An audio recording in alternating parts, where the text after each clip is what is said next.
Okay, we're going to move on to Japanese encephalitis. Dr. Walter. Good morning. I get to present the first session again this morning. I think this is noteworthy that Japanese encephalitis is not last on the schedule this meeting. So these are members of the work group. I'd like to notice, or just note, other than myself, Dr. Atmar and Cindy Pellegrini are both members of the work group. The ex officio members, ACIP liaisons, CDC members, particularly Mark Fisher, Susan Hills, for this presentation today, and technical advisors. So what are the objectives of our work group? We review newly available safety and immunogenicity data for JE vaccine. We review the epidemiology and risk of JE vaccine or JE in travelers. We review the ACIP recommendations for use of JE vaccine in consideration of updated data. We've been doing the evidence to recommendation process that is currently in process as we are working towards updating the MMWR recommendations and reports. For today's presentations, you're first going to hear the grade presentation for inactivated varicella culture-derived JE vaccine. That'll be presented by Susan Hills from the CDC. After that, Mark Fisher is going to come up and give a background to the comparative analysis for JE vaccination strategies. And after that, you'll hear the comparative analysis of JE vaccination strategies. And that'll be followed by a summary and conclusion section by Susan Hills. So, Susan, you want to start?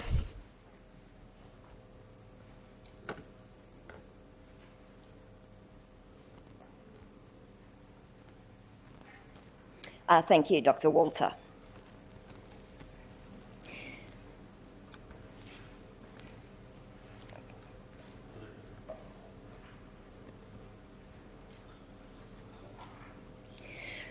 So before commencing on the grade for the inactivated varicella culture-derived JE vaccine, which I'll refer to as JEVC, I'd like to begin with a reminder of some key issues related to JE and JE vaccine. JE is caused by a mosquito-borne flavivirus. It occurs in most of Asia and the Western Pacific, and it's the leading vaccine-preventable cause of encephalitis in Asia. Most JE virus infections in humans are asymptomatic, with less than 1% of infected people developing neurological disease. However, when disease does occur, it's often severe. Overall, about 20 to 30% of patients die, and 30 to 50% of survivors have significant neurologic, cognitive, or behavioural sequelae. There's no specific antiviral therapy, and treatment consists of supportive care. There are about 68,000 JE cases annually in Asia, with an overall incidence for all age groups of approximately 1.8 cases per 100,000 population. The highest risk for infection is in rural agricultural areas. And because of the ongoing risk for the local population, national vaccination programs have been implemented in some endemic countries. For most travellers to Asia, the risk for JE is very low, but it varies based on travel destination, duration, season, and activities. The overall incidence for travellers is estimated to be less than 1 case per million travellers.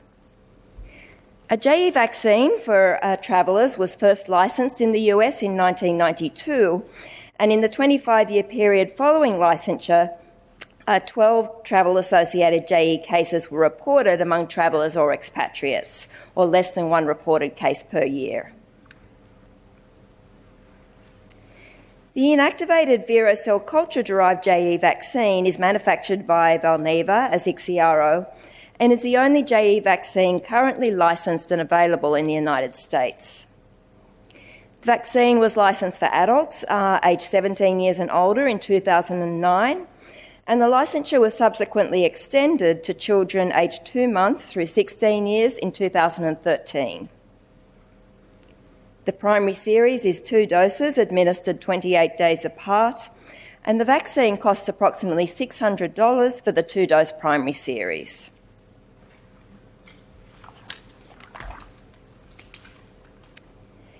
There are no efficacy data for IXIARO. Because several effective JE vaccines were available in Asia, randomised controlled trials to evaluate new JE vaccines for efficacy would have been logistically difficult and potentially unethical. However, there is an established immunologic correlate of protection, and that's a JE virus 50% plaque reduction neutralisation test titer of greater than or equal to 10. The vaccine was licensed based on its ability to induce neutralising antibodies and comparison with a licensed inactivated mouse brain-derived JE vaccine, or JEMB. JEMB had 91% efficacy in a randomised controlled trial in more than 65,000 children in Thailand in 1984 to 1986. In the pivotal non-inferiority study for JEVC, the neutralising antibody response to JEVC was non-inferior to the response to JEMB. In addition, seroprotection rates of at least 95% for JEVC recipients were achieved in all clinical trials that were submitted for licensure. The vaccine had a good safety profile in pre-licensure studies among about 5,000 recipients, and no safety concerns have been identified since licensure in 2009, during which time more than 1 million doses have been distributed in the United States. This slide shows the timeline for ACIP recommendations for use of JEVC.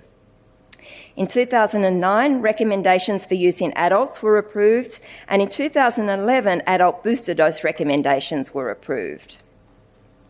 In 2013, a grade was presented to ACIP for use of JEVC in children, and recommendations for paediatric use of JEVC were subsequently approved.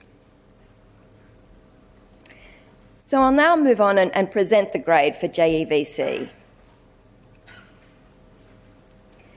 As a reminder, the work group's conducting a routine review of JE vaccine recommendations in light of the newly available safety and immunogenicity data that have become available since the previous recommendations for JEVC were approved and published.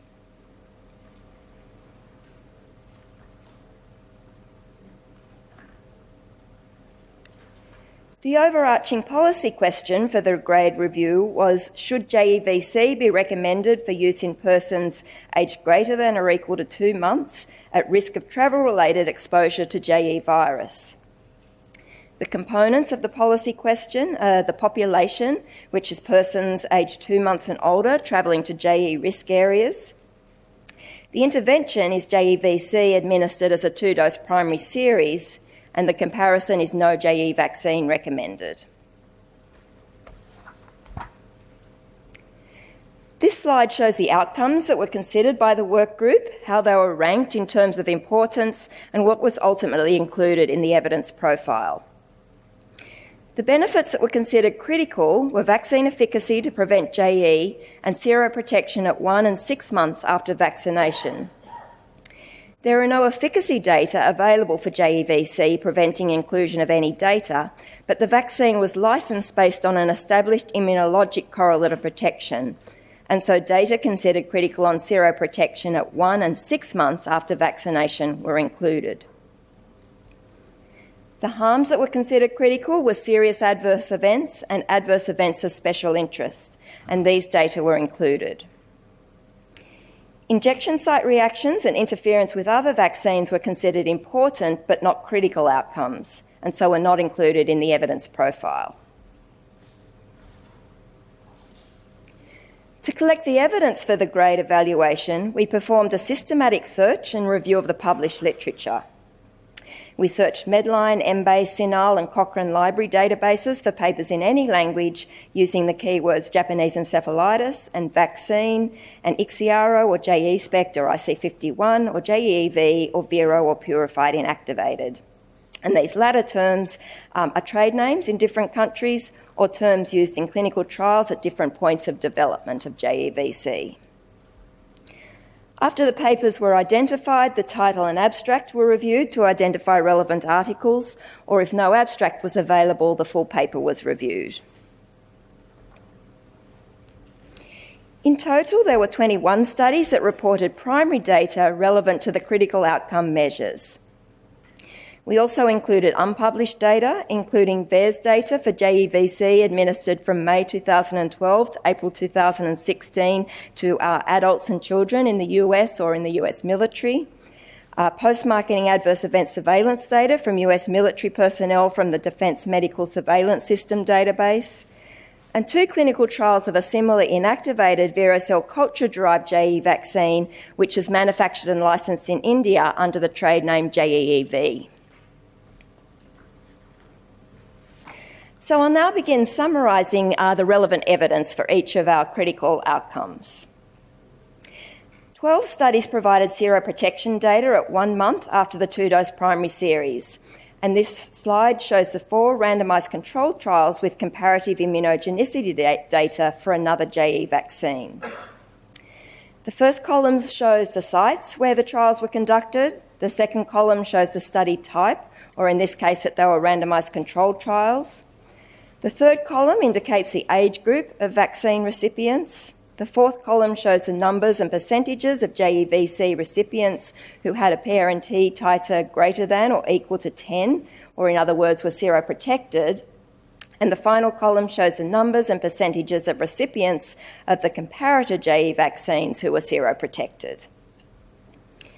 The comparative vaccines, JE vaccines used in the controlled trials included inactivated mouse brain-derived vaccines from Japan and Korea and JEEV from India. In all 4 studies, seroprotection rates were greater than or equal to 95%, and overall, of the 460 JEVC recipients in the combined randomised controlled trials, 97% were seroprotected at 1 month after the 2-dose primary series.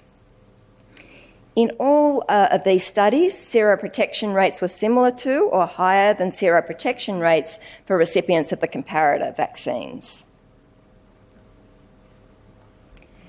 This slide shows the 8 additional observational studies with data on seroprotection at 1 month after the primary series. 4 of the studies were actually randomised trials, but no comparative immunogenicity data were gathered and so were considered observational studies for the analysis. In these 8 observational studies involving over 1,200 subjects who received JEVC, seroprotection rates were similar to those in the controlled trials, and rates in all but 1 study were higher than 95%. The one study with a lower seroprotection rate of 65%, shown in the last row of the table, was conducted among older subjects aged 64 to 83 years. The data on immunogenicity in older adults were considered by the work group and were presented to ACIP back in October 2015 and were submitted to the FDA. While there are lower seroprotection rates in older adults compared to younger adults, there are no data on the safety, immunogenicity, or optimal timing of a possible 3rd primary series or early booster dose for older adults. This slide shows the results of a weighted random effects model to provide a pooled risk ratio by combining data from the 4 randomised controlled trials. The 4 trials and number of subjects in the JEVC and other JE vaccine groups are shown in the first 3 columns, and the weights each study contributed to the model are shown in the 4th column. The risk ratios and 95% confidence intervals are depicted graphically and numerically in the last 2 columns and are calculated to compare seroprotection rates in JEVC recipients and comparator JE vaccine recipients. The risk ratio is calculated by dividing the proportion seroprotected in the JEVC group by the proportion seroprotected in the other JE vaccine group. The risk ratios from the individual clinical trials are weighted and combined to provide an overall comparison across the studies. The combined results are depicted below the bottom line of the table in blue in the figure and numerically in the final column at the far right. A risk ratio greater than 1 favours JEVC over the other JE vaccine. Overall, as you can see from the combined risk ratio of 1, There was no significant difference in seroprotection rates at 1 month between JEVC recipients and the other JE vaccine recipients. The second critical outcome was seroprotection at 5 to 6 months after a primary series of JEVC. For the adult studies, follow-up was at 5 months after completing the 2-dose primary series, and for the paediatric studies it was 6 months. Evidence for this outcome was from 6 studies, including 2 randomised controlled trials and 4 observational studies. Again, 2 studies were actually randomised trials without comparative immunogenicity data and were considered observational studies for this analysis.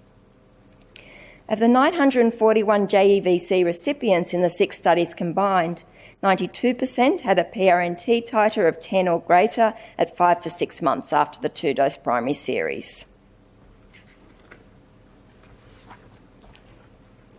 The results of the weighted random effects model of the 2 randomised controlled trials showed that a significantly higher proportion of JEVC recipients were seroprotected at 5 to 6 months following vaccination compared to subjects who received mouse brain-derived JE vaccine. I'll now present the data on outcomes related to the potential harms of JEVC. For this slide and the following slides that show the safety data, the clinical trial site, type of trial, and age group of vaccine recipients are shown in the first 3 columns. The numbers and percentages of subjects with adverse events following JEVC are shown in the 4th column, and the numbers and percentages of subjects with adverse events following the control vaccine are shown in the 5th column. The control vaccines used in the various studies included mouse brain-derived JE vaccines from Japan or Korea, Vero cell culture-derived JE vaccine from India, hepatitis A vaccine, 7-valent pneumococcal conjugate vaccine, purified chick embryo cell culture rabies vaccine, or a placebo of phosphate-buffered saline with aluminium hydroxide adjuvant. The adverse events were reported if they occurred within the relevant time frame, but were not necessarily causally related. So this slide shows serious adverse events reported in 1 month of either dose of JEVC in 8 randomised controlled trials with comparative safety data for a control vaccine or placebo. Serious adverse events were reported in 1% or fewer of JEVC recipients in each of the 8 studies, other than in the 1 study listed in the bottom row, where the rate was 9%. Unfortunately, the study authors didn't describe the serious adverse events that were reported in that study, but only described 1 event that was considered related to vaccination. Overall, in the 8 randomised controlled trials, 0.6% of the 4,141 JEVC recipients in the randomised trials had a serious adverse event reported. There were additionally 4 observational studies with data on serious adverse events reported in 1 month of either dose of JEVC, and serious events were overall reported in 0.9% of the 548 JEVC recipients in these studies.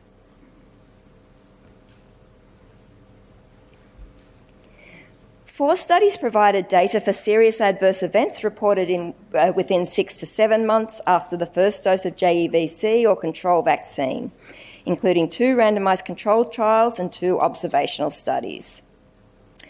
The study listed in the second row pooled data from several clinical trials in adults. Among a total of 5,269 subjects, 1.4% had serious adverse events reported.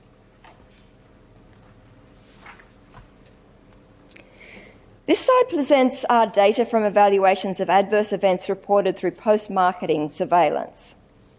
The importance of post-marketing surveillance is that the larger numbers of subjects involved increases the likelihood of detection of rare serious adverse events that might not be detected with a smaller number of subjects in clinical trials.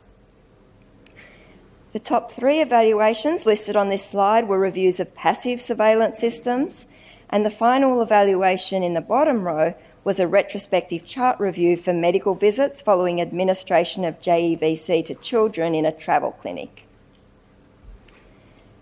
The first study is one that included reports from the US, Europe and Australia for April 2009 through March 2010, during which time almost 250,000 doses of JEVC were distributed in these countries. The next two were reports from VAERS analyses covering the period May 2009 through April 2016, when more than 1 million doses of JEVC in total were distributed in the United States. Approximately 85,000 doses distributed in the US from May 2009 through March 2010 are included in the two evaluations listed in the first and second rows. However, there was no overlap in the 9 serious adverse events identified in the two evaluations. The 3 large post-marketing surveillance evaluations provide indirect but reassuring data with 1.1 to 1.8 serious adverse events reported per 100,000 doses distributed. And the final study supports this, although the numbers are much smaller. These rates are similar to or lower than rates of serious adverse events from post-marketing surveillance for other vaccines, including quadrivalent human papillomavirus vaccine, 23-valent pneumococcal polysaccharide vaccine, yellow fever vaccine, and live attenuated herpes zoster vaccine, where rates in similar VAERS analyses were 1.9 to 4.4 serious adverse events per 100,000 doses distributed. It's important to remember that unlike in the clinical trials where JE vaccine was administered alone, the assessments of surveillance systems often include adverse event reports where one or more vaccines were co-administered with JE vaccine. In addition, causality often cannot be assessed from information submitted and available in passive surveillance systems, and the events might not be causally related.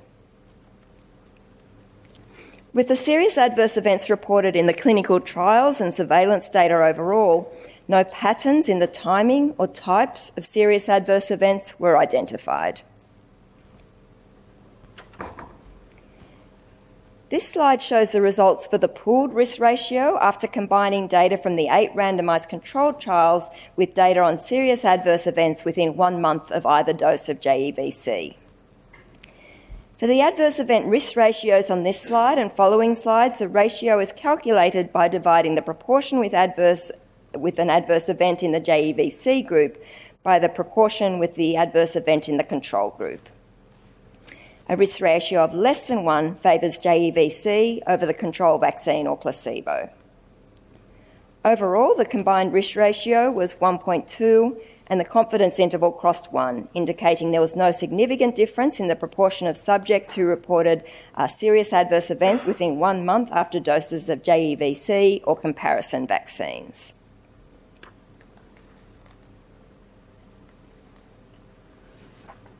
In the 2 randomised controlled trials with data on serious adverse events at 6 to 7 months, the pooled risk ratio was 0.7, and the confidence limits indicate that there was no significant difference in the proportion of subjects who reported events following JEVC or comparative vaccines.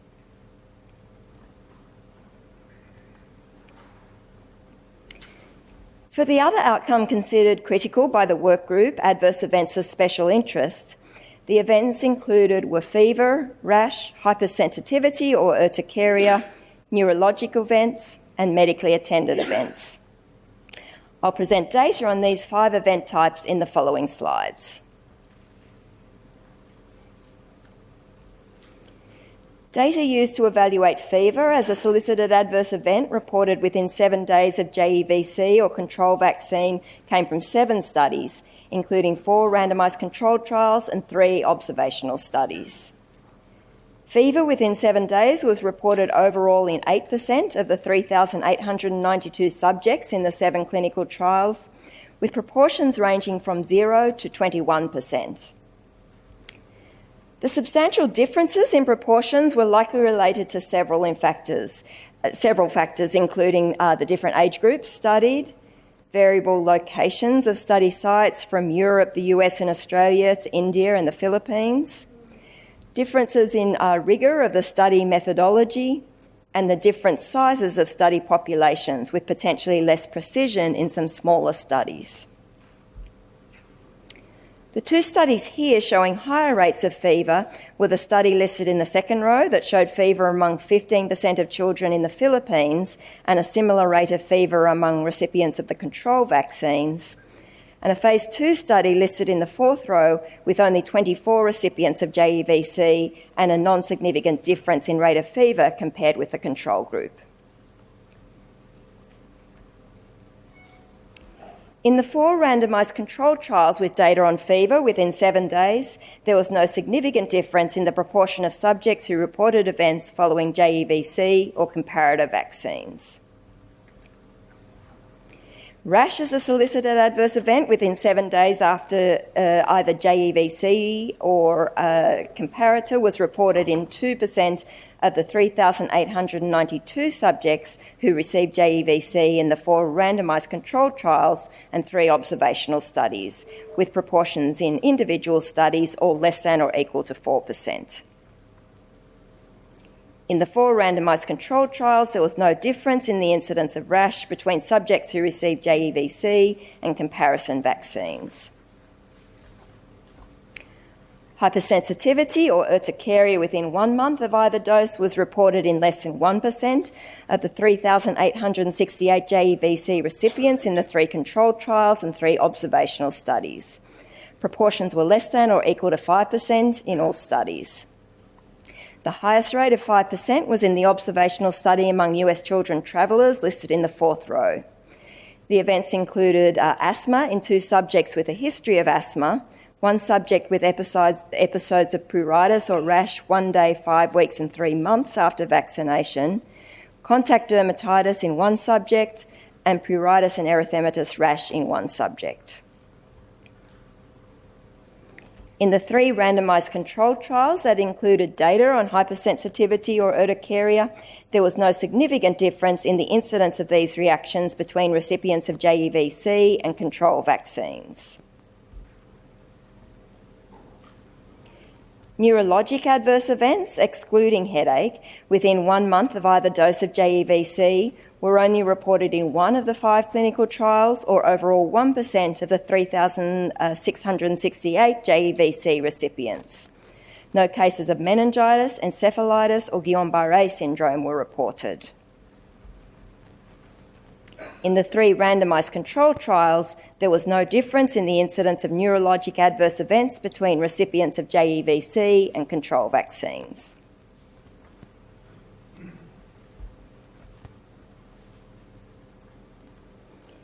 Medically attended adverse events within 1 month after either dose of JEVC were reported in 14% of almost 4,000 subjects overall in the 3 controlled trials and 3 observational studies.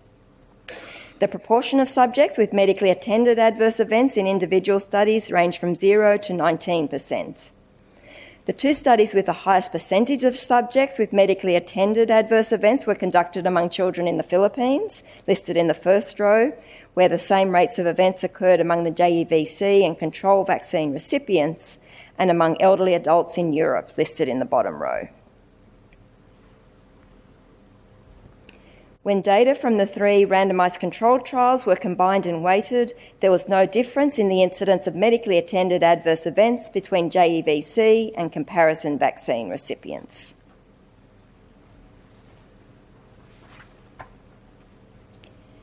Additional data on some of the adverse events of special interest were available through post-marketing surveillance reports. This slide shows data on hypersensitivity events.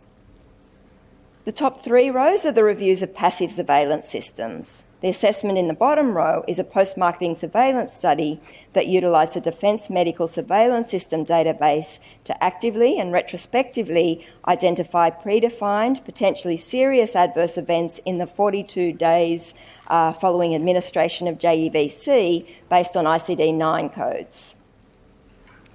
For the 3 reviews of passive surveillance systems, rates of hypersensitivity reactions were from 3.0 to 4.4 events per 100,000 doses distributed.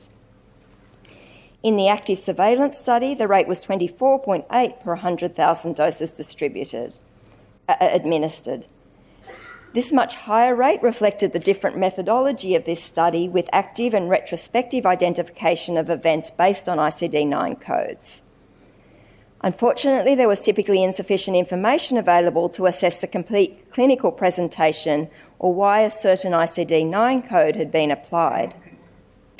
However, information did indicate that some events were likely unrelated, including for one case a report of a large area of erythema after a bee sting or bug bite, and for 3 cases, occurrence of the event at least 3 weeks after vaccination. In addition, 3 events occurred after co-administration with other vaccines, including anthrax and rabies vaccine, precluding attribution to a particular vaccine. This slide shows data on neurologic adverse events reported through the same post-marketing surveillance systems as those I described on the previous slide. The incidence rates from the passive surveillance systems range from 0.2 to 1.1 neurologic events reported per 100,000 doses distributed. Again, in the active surveillance study, the rate was substantially higher at 22 events per 100,000 doses administered, reflecting the different methodology of this study. Again, clinical information was not available to adequately assess the events, although 1 event followed surgery and was unrelated. The timing of 3 events reported as convulsions and 1 event reported as meningitis and occurring at 3 weeks or later after vaccination suggested they were also likely unrelated. 1 other event occurred in a JEVC recipient who had also received several reactogenic vaccines, including smallpox and anthrax vaccines. In addition to the studies of JEVC, we also reviewed evidence for seroprotection, serious adverse events, and events of special interest from a randomised controlled trial of a similar JE vaccine which is manufactured and licensed in India under the trade name JEEV. JEV is manufactured by Biological E using technology transferred from Valneva and is licensed for use in India. The vaccine used as a control was Encephalitis, which is the inactivated mouse brain-derived JE vaccine from Korea. In a randomised control trial comparing JEV and Encephalitis in children aged 1 through 2 years, 92% of the 280 children who received JEV had protective neutralising antibodies at 1 month after the second dose. Serious adverse events were reported in less than 1% of recipients, and fever within 7 days after either dose was reported in 11% of children and rash in 1%. Although JEV and JEVC are not identical vaccines, these data provide some additional evidence of immunogenicity and safety of the inactivated Vera cell culture-derived JE vaccine. The final step in our grade analysis was assessing the quality of the evidence for each of the 4 critical outcomes. The initial evidence type is classified based on the study design and can be downgraded based on limitations including risk of bias, inconsistency, indirectness and imprecision. As a reminder, this slide shows the grade classifications. Evidence type 1 is for randomised controlled trials or overwhelming evidence from observational studies. Evidence type 2 is for randomised controlled trials with important limitations or exceptionally strong evidence from observational studies. Evidence type 3 is for observational studies or randomised controlled trials with notable limitations. And evidence type 4 is assigned for clinical experience, observational studies with important limitations, or randomised controlled trials with several major limitations. This slide shows the evidence type for studies that supported the critical outcomes related to the benefits of vaccination, including seroprotection at 1 month on the left and seroprotection at 6 months on the right. For seroprotection at 1 month post-vaccination for the 4 randomised controlled trials, the initial evidence type was 1, and for the 8 observational studies, the initial evidence type was 3. No downgrading was needed as no serious limitations were identified. For seroprotection at 6 months, there were 2 randomised controlled trials and 4 observational studies. The initial evidence types were again 1 for the randomised controlled trials and 3 for the observational studies, and no downgrading was needed for any serious limitations. For both outcomes, imprecision was a factor in some individual studies, but when combined data from the randomised controlled trials were reviewed, this was not a serious limitation overall. Other factors that could have had an effect on evidence type, including publication bias, strength of the association, dose response, and residual confounding, were not considered to be factors that would alter the evidence type.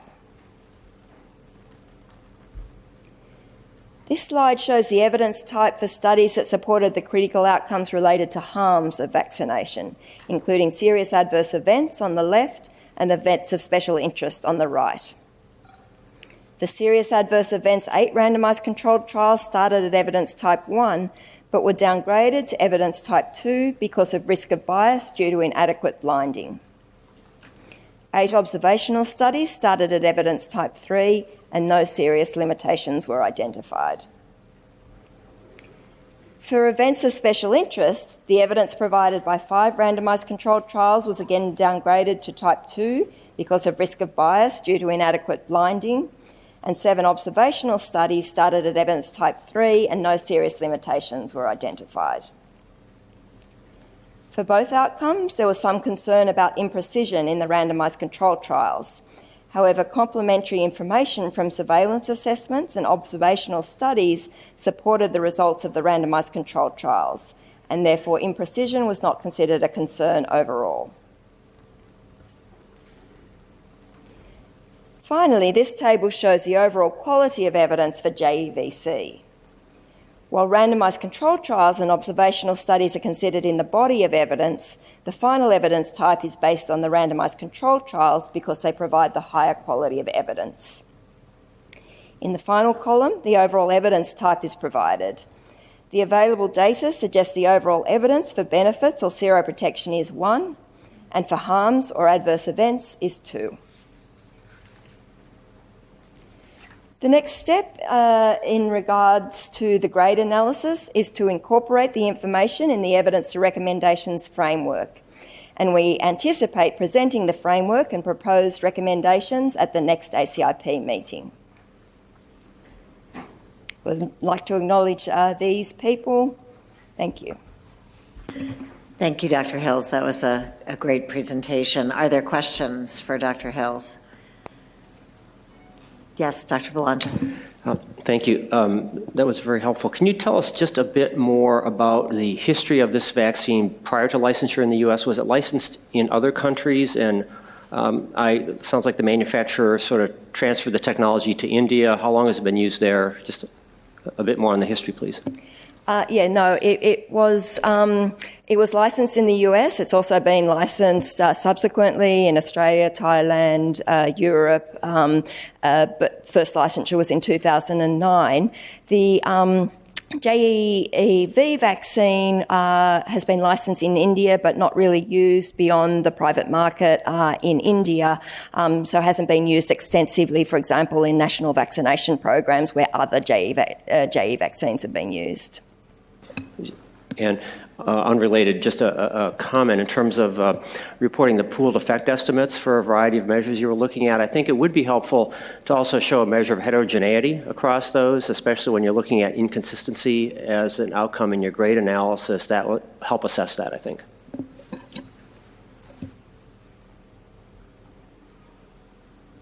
Any more questions, comments?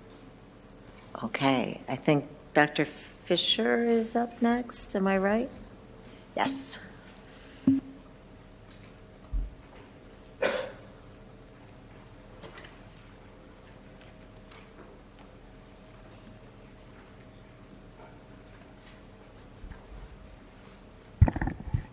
Hey, good morning.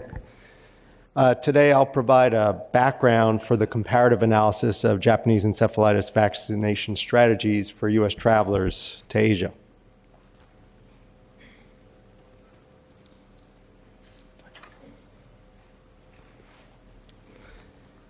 As we just heard, for most travelers to Asia, the risk for JE is very low, but varies based on travel destination, duration, season, and activities. Travelers with longer trips or increased rural and outdoor exposures are at higher risk of acquiring JE virus infection. JE vaccine was first licensed in the U.S. in 1992, and in the 25 years from 1992 through 2017, 12 cases were identified among U.S. travelers or expatriates. Among the 12 cases, 8 had traveled for a month or longer, 3 traveled for less than a month but spent at least one night in a rural area, and 1 case traveled for less than a month, but we had no information on their itinerary or activities. These low numbers of JE cases are likely not related or not completely related to JE vaccination. In 2 studies performed in 2009 and again 2009 through 2012, 11 and 28% respectively of adult, higher risk, longer term U.S. travelers to Asia had received JE vaccine for their current trips or previous trips, and only 2 to 4% of lower risk travelers had received JE vaccine. This slide shows the current recommendations for prevention of JE among travelers. All travelers to Asia should be advised of the risk of JE and the importance of avoiding mosquito bites to reduce the risk for JE and other vector-borne diseases. For some travelers who will be in a higher risk setting, JE vaccine can further reduce the risk for infection. Providers should assess a traveler's risk based on their planned itinerary, including location, duration, season, and activities. And the decision whether to vaccinate should weigh the risk of travel-associated JE, the high morbidity and mortality when JE occurs, the low probability of serious adverse events following vaccination, and the cost of vaccine. JE vaccine is recommended for longer-term travelers who will live in or visit endemic areas for a month or longer during the JE virus transmission season, including expatriates and recurrent travelers who will be based in an urban area but are likely to visit rural areas. JE vaccine should also be considered for short-term travelers to endemic areas if they plan to travel outside of an urban area and have an itinerary or activities that will increase their risk of JE virus exposure. JE vaccine also should be considered for travelers, JE vaccine is not recommended for short-term travelers whose visit will be restricted to urban areas or times outside of a well-defined JE virus transmission season. The analysis that will be presented today compares JE vaccination in 3 groups of U.S. travelers. Risk Group 1 includes travelers who plan to spend a month or longer in JE endemic areas and approximates the group for which JE vaccine is currently recommended. Risk Group 2 includes travelers who will spend less than a month in JE endemic areas, but at least 20% of their time doing outdoor activities in rural areas. And this group approximates the travelers for whom JE vaccination should be considered after evaluating their itinerary and weighing the benefits and risks and costs. Finally, Risk Group 3 includes the remainder of shorter-term, lower-risk U.S. travelers to Asia for whom JE vaccination is not currently recommended. This table shows the estimated incidence of JE for each risk group and how it was calculated. The number of JE cases by risk group comes from U.S. surveillance data for the 10 years from 2007 through 2016. This time period was used because it most closely approximates the JE risk for current travelers and includes the best data for total travelers to Asia and the proportion of travelers in each risk group. From 2007 through 2016, 9 cases of JE were identified among U.S. travelers or expatriates. Of those, 5 had spent a month or more in JE endemic areas and fit Risk Group 1. 3 were shorter-term travelers with rural exposures who fit Risk Group 2, and 1 case had no information on their itinerary but was conservatively assigned to Risk Group 3. The proportion of all U.S. travelers by risk group was estimated from a survey of U.S. travelers to Asia that was performed at 3 U.S. airports in 2007. Using data from that study, approximately 20% of U.S. travelers are in Risk Group 1, 25% were in Risk Group 2, and the remaining 55% were in Risk Group 3.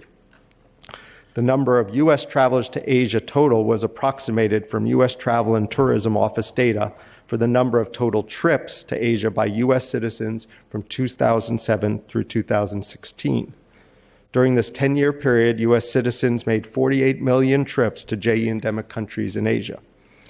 By applying the proportions derived from the airport study, we estimated there were 9.4 million trips among travelers in risk group 1, 12.2 million trips among travelers in risk group 2, and 26.5 million trips among travelers in risk group 3. From the number of reported cases and total trips to Asia, the incidence of JE risk group 1 is 0.53 per million travelers. The incidence of JE for risk group 2 is 0.25 per million travelers. Finally, the incidence for risk group 3 is an estimated 0.04 cases per million travelers. There have been no previous cost-effectiveness studies of JE vaccine among travelers. In addition, ACIP has not considered cost-effectiveness analyses for other rare travel-associated vaccine-preventable diseases such as rabies or meningococcal disease. JE vaccination is cost-effective or cost savings for local populations in JE endemic countries. Two factors account for expected differences in the cost-effectiveness of JE vaccine between local populations and travelers. First, there's a substantially higher incidence of disease in endemic areas. There are 1 to 10 cases of JE per 100,000 people per year in endemic areas without vaccination, compared to less than 1 case per million in U.S. travelers. In addition, substantially lower cost vaccines are used for most routine or mass vaccination programs in Asia. A live attenuated JE vaccine that's manufactured in China and used widely throughout Asia costs less than $1 per dose. By comparison, a 2-dose primary series of JE VC for U.S. travelers costs approximately $600. 2010, the ACIP workgroup decided not to evaluate cost effectiveness when it considered the current recommendations for JE vaccine in U.S. travelers.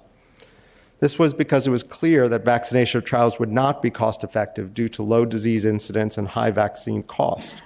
In addition, travel vaccines are usually paid for by the travelers themselves, and they are not covered under Vaccines for Children program or by most private insurance programs. For this routine review of the current recommendations, the workgroup decided to perform a comparative analysis of different vaccination strategies. The rationale for the analysis was to provide a perspective on the number of travelers needed to be vaccinated and the associated cost to avert a case, to compare the relative costs of vaccination for travelers with different itineraries and disease risk, and finally, to better understand the cost implications of possibly expanding current JE vaccine recommendations to a broader group of travelers. And I will now turn it over to Dr. Meltzer to present the actual findings of the comparative analysis. Thank you.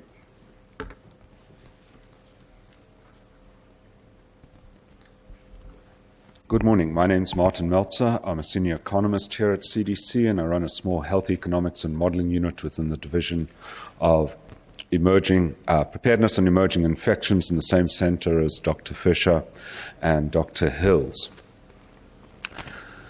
To look at the comparative analysis of vaccinating different groups of U.S. travelers against Japanese encephalitis, we did a cost-effectiveness analysis. Our design was a decision tree, a little more on that later, and we looked at a hypothetical population where we compared cases in vaccinated and unvaccinated cohorts of 1 million individuals each in the 3 risk groups that Dr. Fisher just outlined. The strategy or assumptions, we assumed that each traveler would get 2 doses of primary vaccination as per recommended schedule. Every individual who got vaccinated would travel in year 1. Some individuals may travel after year 1, repeat travelers, and some of those repeat travelers may receive a booster dose as per recommendations. Where analytic horizon, that is the timeline in which you considered both risks and benefits of being vaccinated, was 6 years, but with the one exception, for those people who obtained clinical illness, the productivity losses associated with severe illness and or death was extended out for the average life expectancy of those patients. We examined two analytic perspectives. One is societal, which is an umbrella perspective, including all benefits and all costs, regardless of who pays. And the other perspective is that of the travelers. Of particular note, for example, we have assumed here that most travelers will have some form of health care insurance, so that should they become clinically ill with Japanese encephalitis, both the short-term and long-term medical costs would be paid in bulk by the existing health care insurance, and so would not come out of the traveler's pocket. This is a schematic of the decision tree, the model that we use to compare and adjudicate and estimate all the inputs into the model. You read these trees from left to right. First of all, you have a given risk category, the three risk categories. The first split is, do you choose to get vaccinated or not? And having made that decision, do you get Japanese encephalitis, yes or no? I point out that even if you are vaccinated, the vaccine is not 100% effective, and there is some risk, obviously, of getting Japanese encephalitis, albeit greatly reduced because of the vaccination. The green boxes then are the outcomes, and the real point here is to show that even in a model that we consider simple, those green boxes have a lot of different outcomes and probabilities associated with them, showing that even in a simple model, we have included in the model a lot of potential outcomes and adverse and events associated both with the vaccine and, more important, with the disease itself. As Dr. Fisher explained, we have different risks of obtaining a clinical case of Japanese encephalitis by risk group, ranging from 0.53 per million travelers per year down to risk group 3 of 0.04 cases per million travelers per year. If a traveler does contract a clinical case of Japanese encephalitis, as this slide shows, there is a 33% chance we have assumed initially of having a fatal outcome. And even if it's a non-fatal outcome, there is a large percentage probability of obtaining a lifelong or at least severe sequelae. Overall, there's an over 50% chance of either a fatal or severe sequelae for those who succumb to clinical outcomes from being infected by Japanese encephalitis. The effectiveness of the vaccine in year 1, just over 90%, and then declines in the following 6 years without the booster dose. If you do have the booster dose, assuming in year 2, vaccine effectiveness for those remaining 6 years will be about approximately 96%. We assume, of course, in year 1, as previously stated, that all travelers get the 2 doses as per recommendations. We also assumed that some of the travelers will return for annual travel to Japanese areas where Japanese encephalitis is endemic. We assumed initially that 40% of travelers would return, and initially we assumed that if there was a return trip, those travelers would receive the booster dose. I do note that later on we extensively examined differences in those assumptions. Here is the economic data, the medical cost. Vaccine dose, cost per dose is just under $300 per vaccine. Vaccine administration fees just under $50 per dose. Vaccine adverse events per vaccinee per dose is just around about a cent per person. There is, in the appendix slides, there are some details about how we obtain that. The short-term and long-term medical costs are given here. These are the long-term medical costs are over 5 years based on a data set that we have related and referenced here, Staples et al.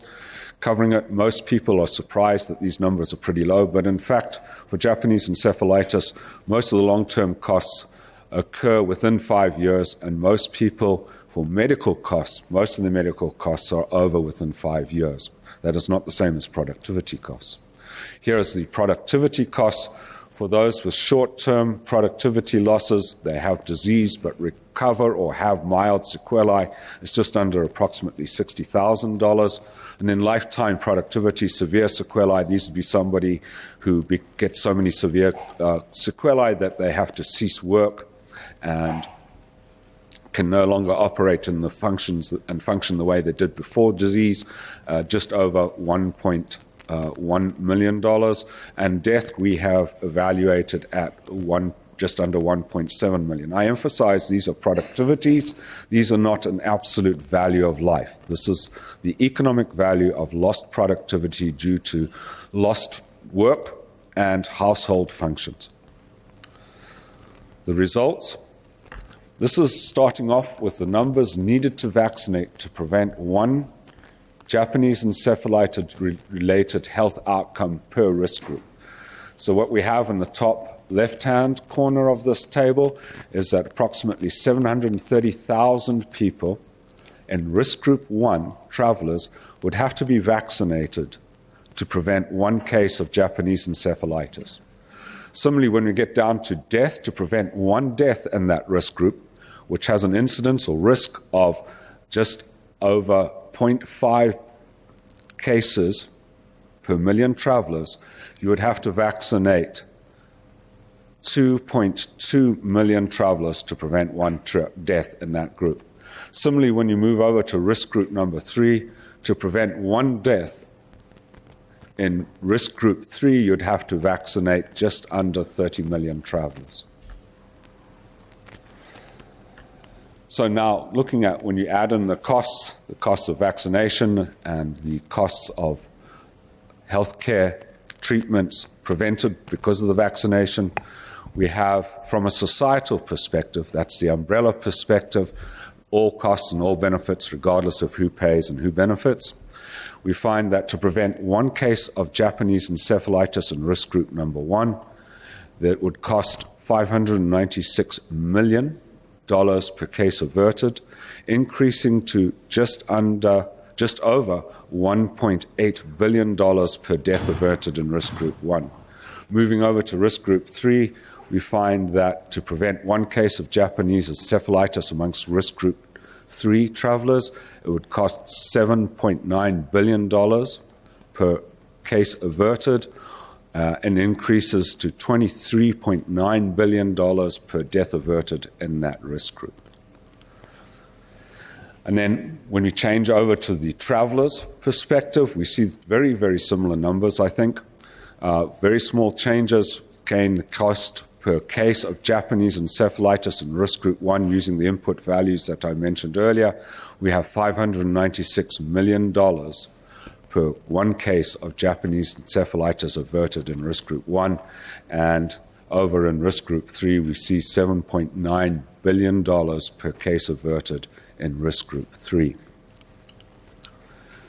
Obviously, there's a great deal of uncertainty in some of the input values, and we spent a lot of time on sensitivity analysis where we varied the values of inputs. For example, in the base case here, for risk group 1 societal perspective, as I mentioned earlier, it would cost about $596 million to prevent one case of Japanese encephalitis in risk group 1. If we increase Japanese encephalitis incidence by 100-fold, from 0.53 per million to 53 per million, we'd find that the cost per case averted in that risk group 1, would drop from 596 to 5 million per case averted.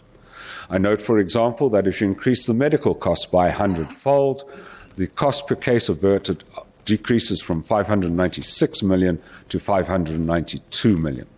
And similarly, if you increase the probability of death from 33% to 60%, approximately doubling the risk of death, the cost per case averted decreases by approximately just 1 million per case averted, from 596 to 597. Obviously, the risk of disease is a very important input, and in this table here, we consider in some detail the impact of increasing or altering the risk of disease by risk group on the case of cost per case averted by risk group, allowing for differences in disease incidence. And we read this table as we go down. We find that, as mentioned earlier, that in risk group 1, base incidence, that is 0.53 million cases per 0.53 cases per million travelers, we get $596 million per case averted in risk group 1. And if we assume a base incidence 100 times higher, then it drops down to $5 million per case averted. Similarly, in risk group number 3, the previously mentioned $7.9 billion per case averted. If we increase incidence or risk by 100 times, by a factor of 100, the cost per case averted in risk group 3 drops to $78 million per case averted. And again, similar idea, but in this table, we are increasing by factors of 10 and 100 the costs of the medical costs, increasing those by factors of 10 and 100. And we see here far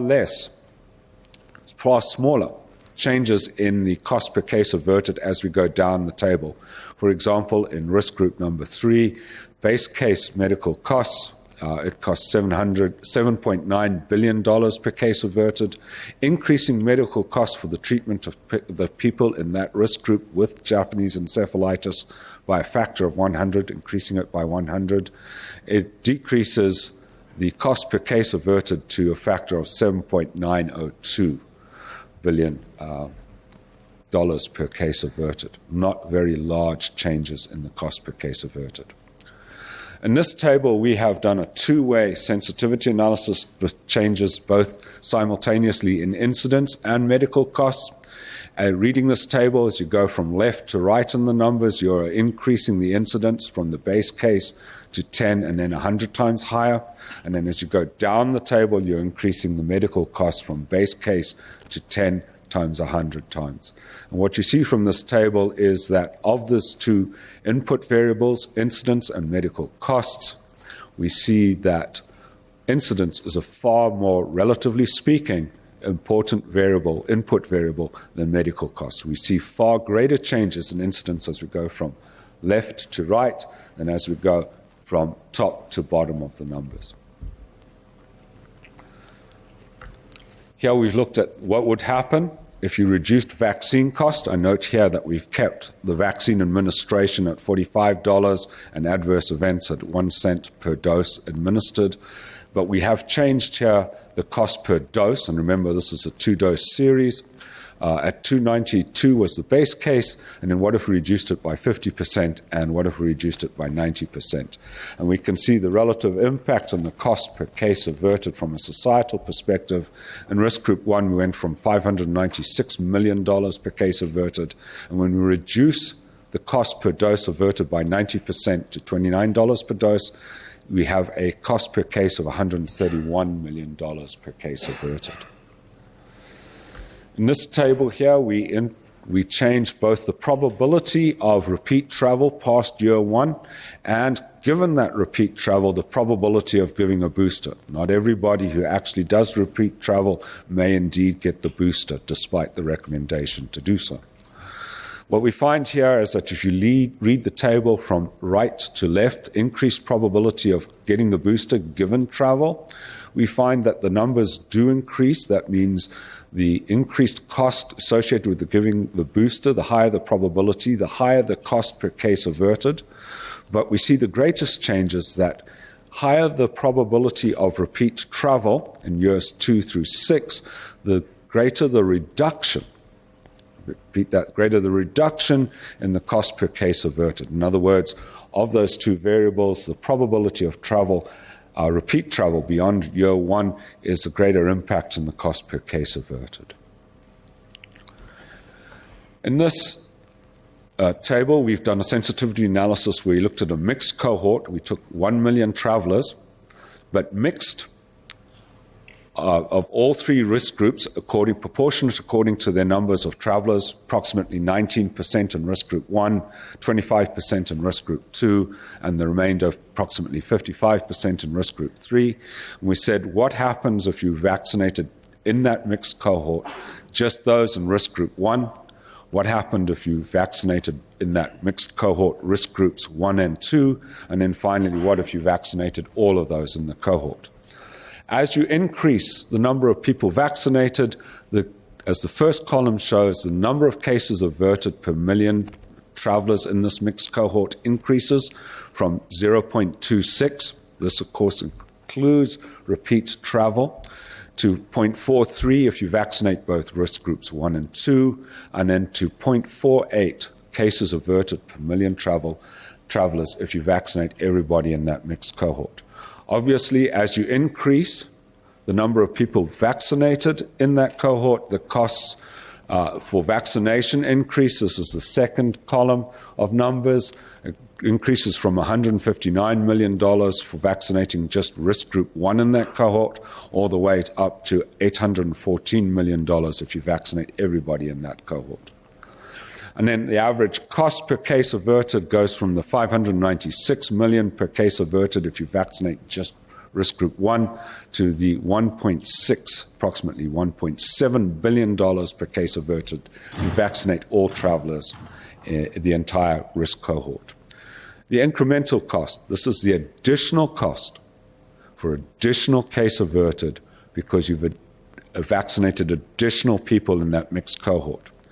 That is, if you vaccinate risk group 1 and then move to vaccinating both risk group 1 and 2, it would cost approximately $1.6 billion additional to prevent one additional case of Japanese encephalitis amongst that travel cohort. And similarly, if you then vaccinated, you went from risk group 1 plus 2, but then additionally added in risk group number 3, so you're vaccinating eventually the entire, it would cost an additional $14.5 billion to prevent one additional case due to that additional increase in vaccination. There are, of course, limitations. I trust that we have certainly emphasized them in the presentation so far. There is, of course, uncertainty regarding Japanese encephalitis incidence amongst travelers. We have addressed that with extensive sensitivity analysis, altering the assumed level of incidence and risk amongst travelers. The proportion of travelers who get Japanese encephalitis vaccine is to a degree unknown. Dr. Fisher presented what data we do know about it. In this analysis, we assumed all the travelers did get vaccinated, at least in the first year. We only included those who get vaccine booster doses in year 2. In other words, we didn't include the idea that somebody might do a couple of years travel and then get a booster dose. And we only included, as I mentioned earlier, medical costs for the first 5 years for those people who have long-term sequelae and need treatment for more than that. And that was based on what limited data we have available, that most medical treatment ceases within the first 5 years, is completed within the first 5 years. I do wish to point out that this study went through the ACIP guidelines for presenting economic studies to the ACIP and underwent peer review inside CDC. The main comments from peer review were as shown on this slide and were addressed. Overall conclusions, then. The cost per case of Japanese encephalitis averted by vaccinating U.S. travelers to places where Japanese encephalitis is endemic and a risk to such travelers ranges to from $596 million in risk group 1 per case averted to approximately $7.9 billion amongst risk group 3 from a societal perspective. The numbers needed to vaccinate, approximately 736,000 to prevent one case of Japanese encephalitis in risk group 1 to just under 10 million needed to prevent one case of Japanese encephalitis amongst risk group 3. The single most important variable, as I hope we have clearly demonstrated, is the incidence or risk of getting Japanese encephalitis while travel. And that is the appendix. I have finished. Can we have the next set of slides, please?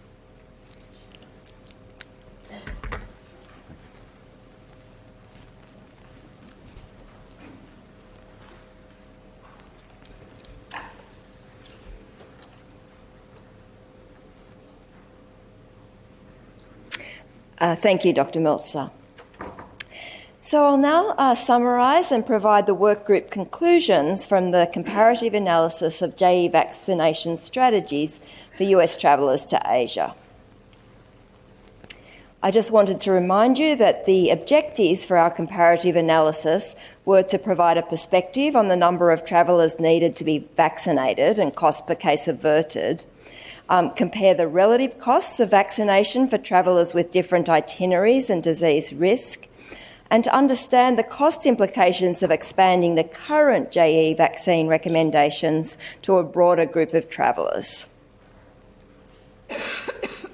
To prevent one case of JE among US travellers in the highest risk group for JE, which approximates those for whom JE vaccine is currently recommended, about 0.7 million travellers need to be vaccinated. For travellers in risk group 2, or those in the category for whom vaccination should be considered, about 1.6 million travellers need to be vaccinated. And for remaining travellers in the lowest risk group, almost 10 million travellers will need to be vaccinated to prevent one case of JE. With baseline assumptions used in the cost-effectiveness analysis, the cost to prevent one case of JE in travellers in the highest risk category is about $0.6 billion. Comparatively, for those in risk group 2, the cost per case averted is $1.3 billion, and for those in risk group 3, it's $7.9 billion.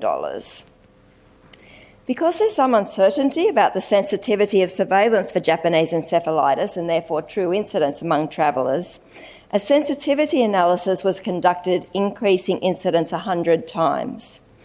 Although it's very unlikely that 100 cases of JE are occurring among US travellers each year when fewer than one case is reported, we use this figure as a very high estimate.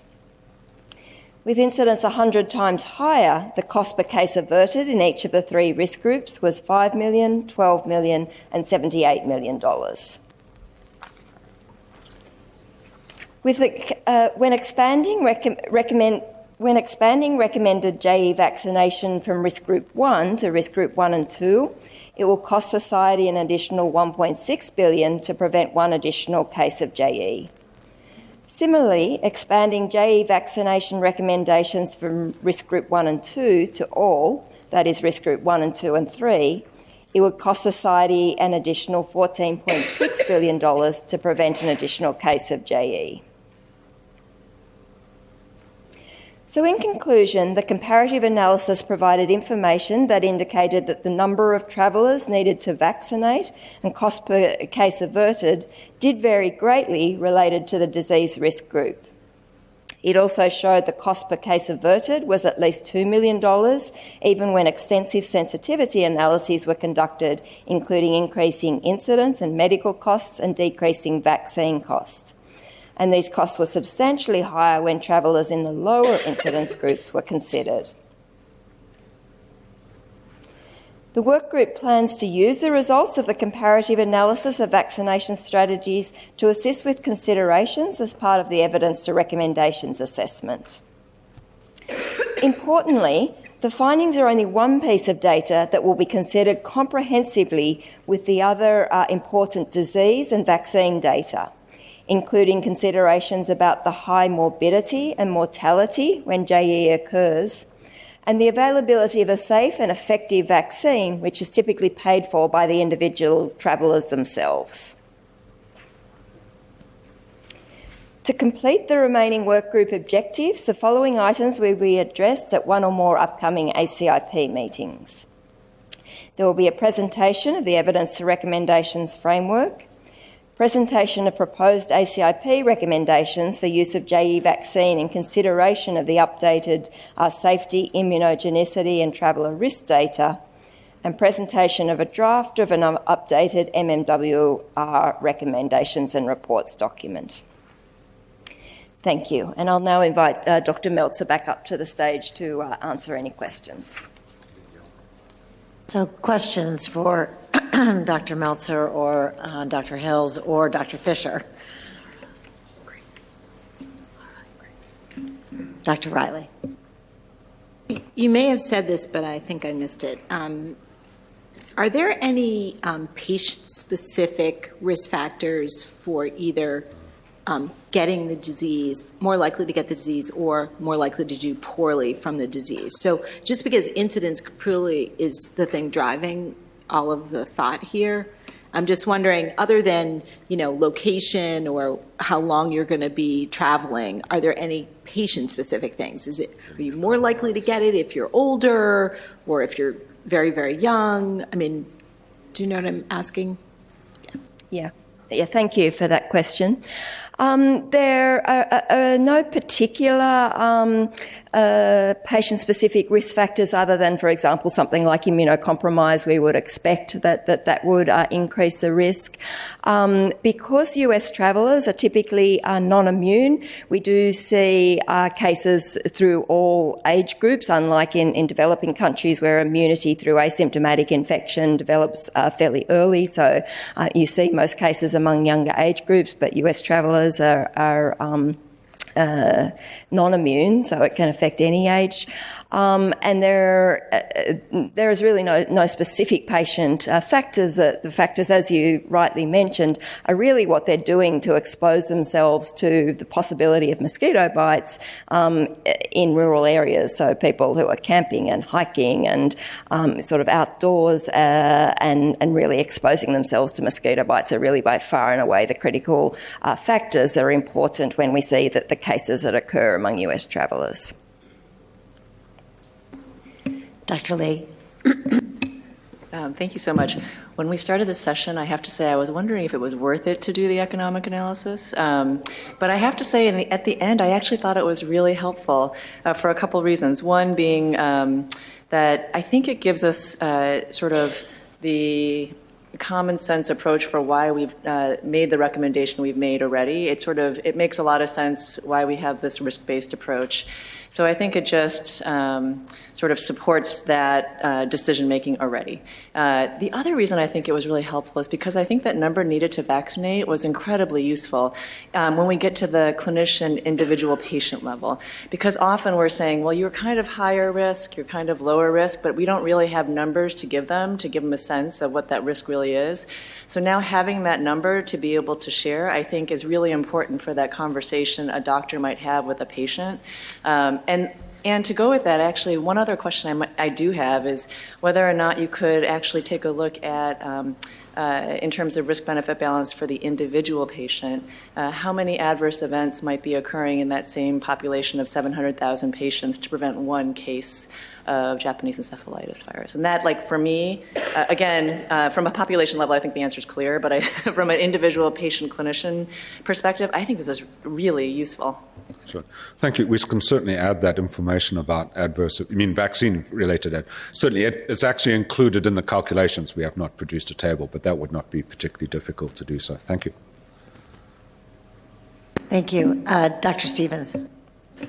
So this is a bit related to Dr. Riley's question. Of the 12 cases that have occurred or identified in the last 25 years, is that correct? How many of those cases were vaccinated, and can you give us a bit about the age distribution of those particular cases? Thank you for the question. And do we think that there's a larger pool of individuals that haven't been identified that have had disease? Thank you. Among the 12 JE cases that have occurred over that 25-year period, we're not aware of any of them that have been vaccinated. The age range is from a very young infant, which was an expatriate living overseas at the time, through to cases at least in their 60s, so the complete age range of patients. In terms of the question about whether we're missing cases, there is two separate pieces, essentially, which is reporting and diagnosis. We're pretty confident that any of the JE cases that are actually diagnosed that we're aware of, because there's very few places in the United States that can actually do Japanese encephalitis testing, and the majority of cases are actually tested at CDC. So we're confident that those that actually have a confirmed diagnosis we're aware of those cases. The second part of the question is how much under detection there might be in terms of clinicians actually thinking about the diagnosis in somebody returning from overseas and ordering the test to diagnose a condition. That particular information we really don't know. As Dr. Meltzer mentioned, to address that in the sensitivity, in the cost effectiveness analysis, we did increase incidence 100 times, although, as I said, it's probably unlikely that that many cases are occurring when less than one is reported. Dr. Bernstein. You mentioned that there were like 68,000 cases annually in Asia. What are the vaccine programs? Are most of those cases ones who've been vaccinated, not vaccinated? The 68,000 is primarily cases that have not been vaccinated. For decades in Asia, there was really not much access to immunisation because the vaccine that was available required 3 doses of vaccine, and it was relatively expensive for many countries in Asia, and so they didn't introduce JE vaccination programs. Countries such as Japan, Korea, Thailand did start to introduce vaccine. The real progress with Japanese encephalitis control in Asia has been the availability of an affordable vaccine, the SA1414-2 JE vaccine that's produced in China at less than $1 a dose. And so in the last 5 to 10 years, we've actually seen an enormous expansion of vaccination programs and reduced numbers of JE cases, but really countries like Myanmar, Cambodia, Laos have really only introduced in recent years. Countries like the Philippines, Bangladesh, some other countries have not yet even introduced a national vaccination program, so we're still seeing a lot of Indonesia is another one, so we're still seeing a lot of cases in those countries that haven't yet been able to introduce national vaccination programs. Further questions? Comments? Anybody? Thank you so much. We do have one public comment. Okay. Yeah. Okay. Do you want to? So we have one person who requested to give public comment now because he has to leave early from the meeting, and so. Finished? Excuse me? Yeah. Is this right working? Yes. If I can make a comment. To begin with, I entirely admire the incredible effort that Martin and Susan went to go through the cost-effectiveness analysis. The problem is I don't understand quite what to make of it. Maybe I've lived too long to see that we've given our children and grandchildren a $20 trillion debt, and half the seniors that graduate from Harvard seem to go out and found $1 billion companies. So $1 billion doesn't seem to be quite as daunting a figure as it once was. But let me just say a couple things about this disease and the vaccine. To begin with, this is certainly the most important human zoonosis, viral zoonosis. We have a lot. We have yellow fever. We've got the JE goes all the way from North to South Asia and East to West, where roughly 40% of the human beings live and are at risk. And we all like to visit Asia, so there's lots of people who are going there. They're going to go there forever.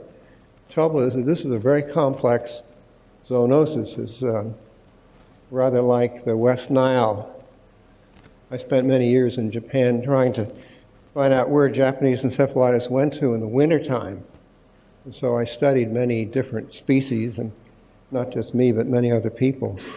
I finally began to think we better start tapping trees, because you could find JE anywhere, bats, snakes, frogs, you name it. So this is a very complex zoonosis, largely fueled by the rice paddy breeding mosquitoes, and of which there are many different species. So there's a lot of risk, and there's going to be risk forever. And we've got to have some way to mitigate that risk. Now, fortunately, the vaccine that we're talking about here in the United States, which is an antibody-based vaccine, probably is okay. I'm here to tell you that we've gone a long ways in the world, but we haven't really don't really understand vaccines very well. We give them, we make them, we administer them empirically, and they work or they don't work. And this is one that works, and we know it works because the Kills vaccine, similar to the one that we're talking about today, has been given for 40 or 50 years to countries that are highly vaccinated, Japan, Korea, Taiwan, and the disease has virtually disappeared. Now, we spent a lot of time here. Susan Hills talked about the surrogate effect of antibody and use of booster doses and so on.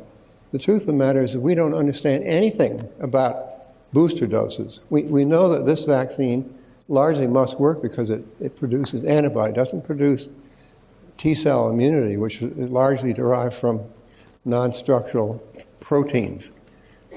So given the protective efficacy of antibody, the question is there a titer? And this is where we go around measuring people. So we have 6 months of effectiveness, all based on whether the titer is above or below 10. But it probably doesn't work that way. If you, like I, spent many years in Asia, what you find is the Japanese encephalitis vaccine is largely given to children on a very eclectic schedule. But when you get to be 20 years or older, you don't give it anymore.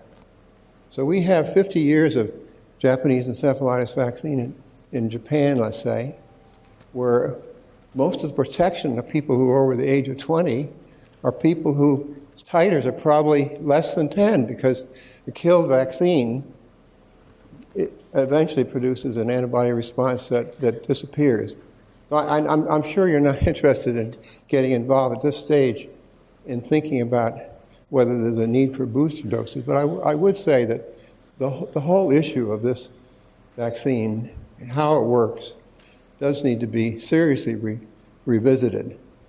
I'm not even sure that a 2-dose schedule, I really don't, I think we really are in kind of a intellectual, scientific limbo. So, we need a vaccine. Americans and foreigners of all kinds are going to visit Asia. They're always going to be at risk. You can quantitate, you can certainly say that younger people are going to go backpacking are at higher risk than those of us who just go and stay in air-conditioned hotels. But you can't put leashes on people. They're going to travel the way they want to travel. More and more people are becoming very adventuresome. So we need a vaccine. We need a vaccine that we understand as comprehensively as we can scientifically. And we need to make sure that the vaccine is available, which means that there's a manufacturer that's got a product that he can sell and he can survive.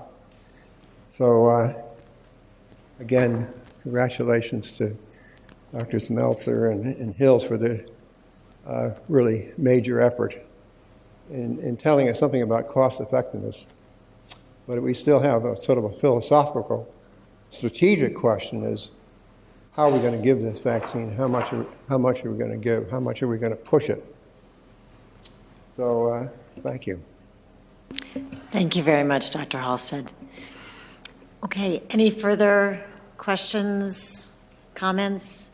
If not, I think we'll stop.